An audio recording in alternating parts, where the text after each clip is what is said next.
freedom is never more than one generation away from extinction. We didn't pass it on to our children in the bloodstream. The only way they can inherit the freedom we have known is if we fight for it, protect it, defend it, and then hand it to them with the well-taught lessons of how they in their lifetime must do the same. And if you and I don't do this, then you and I may well spend our sunset years telling our children and our children's children what it once was like in America when men were free.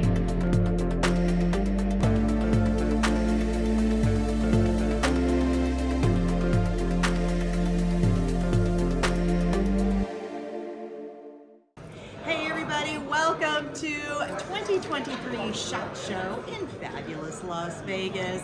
I am your host, Cheryl Todd, and this is... the other guy, Dan. Of Gun Freedom Radio, and we are here with our awesome friend. This is Amanda Suffecool. She is the co-host of Eye on the Target Radio. She is one of the DC Project voices. She is so many things. Keep talking, right? And now she is running for the board of the National Rifle Association. The board of directors for the National Rifle Association. Yes, actually, and I'm so excited. The process to be able to even get to the nomination process, to be able to get on the ballot, is pretty strenuous. And so the fact that I made it through the first hurdle, and now I just need 50,000 people to vote for me. So, yeah. Why, Amanda? That shouldn't be a problem. Why? Why? Yeah. Because here's the thing, no matter what, everybody's got an opinion on what's going on with the NRA. They really do. And no matter what your opinion is, the NRA has existed for 150 years, and it needs to not go away on our watch. And so that's really why. And so my background is in helping troubled companies and engineering and problem solving. And so I believe that I believe the board sees data that the everyday citizen doesn't see. And I believe that with that data, good decisions can be made. And I want to be part of those good decisions. Merlin, you bring such a life experience to anything that you do. Are you saying I'm old? I am not saying you're old, because I think we're about the same age. Okay. I'm not going to call me. Now, Dan, on the other hand. Oh my God. Look at that, we threw you right under the bus. It's like you didn't do anything. But we love you. But you bring such a rich experience. I've seen you testify in front of legislative bodies, right? And you bring your experience, you bring the fact that you're a female who has owned guns, who has owned a retail gun establishment, who, understands their functionality, their use. You train people with firearms, but you understand the history and the provenance of why we even have the rights we do and why they're worth saving. So it's not just about guns, it's the guns and Constitution and people's right of self-defense. And, it really is this big ball of string, and you got to keep pulling different strings, yeah. Absolutely. I'm glad to see you join. I mean, to do the running for you. That would be good. So I know that I want to thank you because you did endorse me, and I ran your picture, and I was like, look at this, Danny Todd's voting for me. The famous, you call him the famous Danny What else Todd. would I do? I mean, she even knows how to use a hammer. I do. I have to say that last year I took chainsaw lessons, so now I've upped it, so I can use a hammer and a chainsaw. Wow. I went to the hardware store, I said, I need lessons.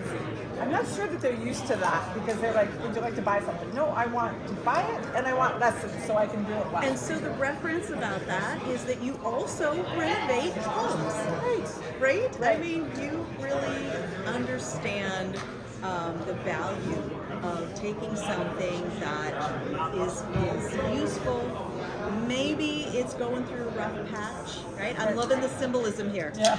And you can renovate it, restore it to be useful again, She did right? that with me. Shine. There you go, you're all renovated, restored. Well, not quite what she's working on. So what do you really, what do you foresee as your biggest impact that you can make at the NRA by being a member of the board of directors?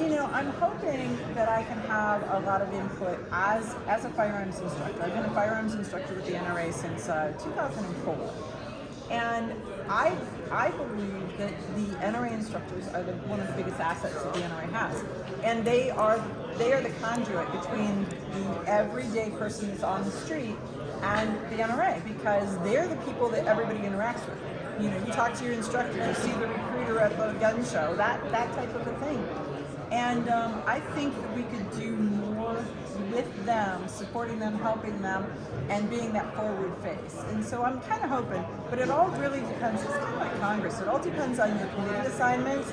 And so I'm going to put in the committee assignments that I think that I can add value, and we'll go from there. That's fantastic. And now you are a busy lady, as we've said. So how does this fit in with all of the other things that you do? They all mesh, you know, because they're really the same mission in the same direction. And so what you're doing here is you'll just add another, 5%, 10%, plus a couple travel days. Yeah. No, So when and how can someone vote for you? Okay, so they need to be life members or have been an annual member for 5 years continuously. And they'll know, because when they get their February magazine that is coming out at the end of January, it will have a ballot in there for anybody who's eligible to vote. And so it's in the centerfold, and they can look, and there is a whole slew of people. And what I ask is that you bullet vote. You're allowed to vote for up to 25 people, because that's how many board members will be elected. But every time you pick another person, it dilutes that vote a little bit. So I strongly suggest that you read through the bios, and I like to suggest you read through the bios, pick the people with business experience, and pick maybe 5. Pick maybe 1. I think the business experience. I is wonder the key. which one that would be. Maybe might I suggest? Amanda Suffecool. But I think business is the key. I think so too. Because I think it really is right now. It is a business. It's in distress. It's a business under attack, really. Right. I mean, because the New York Attorney General ran her campaign on the fact that she was going to take the NRA down and out, and she has done everything she possibly can to do that. And so they've been in for 6 years in a fight for their life. How's that working for New York? Oh well, the Bruin case has been amazing. Yes. So yeah. Yeah, absolutely. And that's one of the pieces that I really want the NRA members that have the ability to vote for the board of directors to understand is, like, you can say that Bruin case is amazing, but you know why it's amazing. Like, you've looked into it, you understand it, you can articulate it, and apparently the governor of New York cannot do that. Cannot. Because part of what they said in the Bruin case was that any gun law that was written after 1791 in history, text, or tradition shouldn't be allowed to stand. And so they'll all be challenged, and they'll start peeling that back piece by piece by piece. I mean, that includes even the NSA. Right. Like, that was 1934. Right? So, technically speaking, if Bruin is what the Supreme Court said it is, Right. then the NFA should not exist anymore. And so I asked that question to Tom King, the president of the New York State Rifle and Pistol Association, which was the group that brought the Bruin case up. So I had an opportunity to have lunch with him one day, and I asked him that, and he said he's not sure that the country as a whole and the optics of it are ready for the NFA to go down. Because people will scream. Oh, Ask me, You yes. and I have an opinion, right? But what he said was it'll be challenged piece by piece, and they will peel it all out. So you look at it like it is a box, and all of the teeth of it will go away. The NFA will stand there, but there's nothing in it.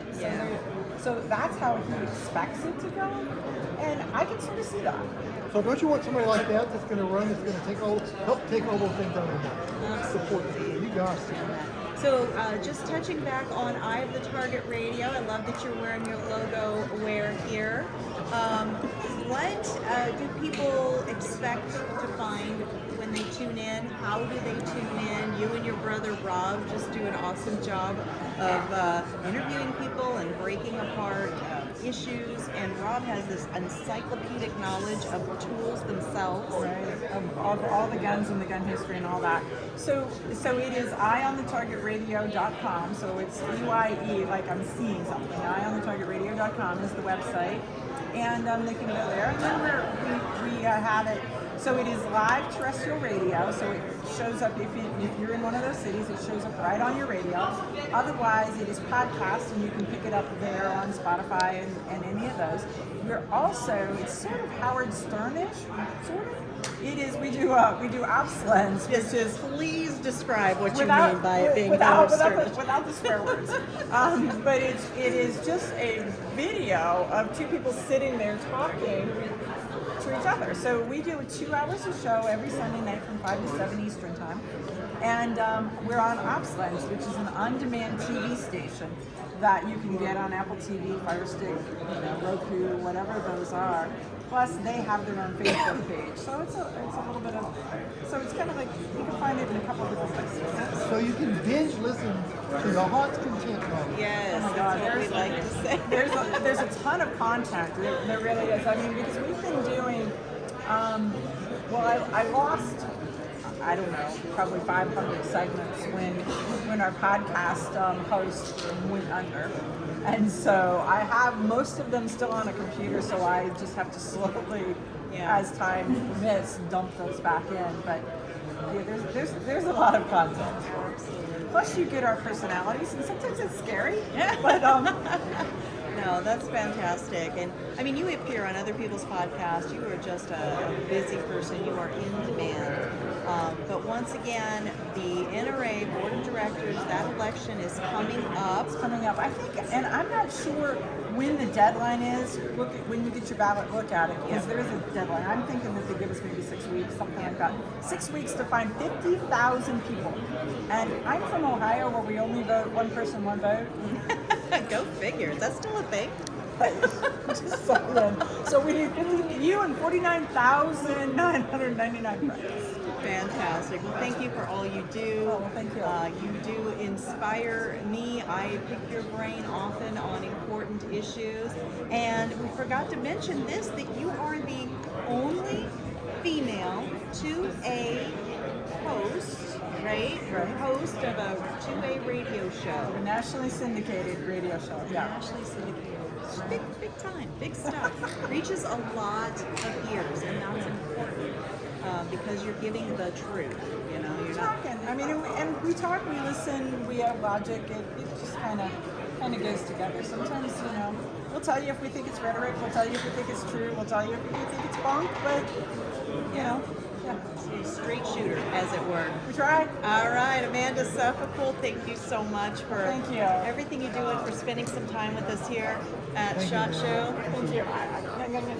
For sure hugs. For sure hugs, absolutely.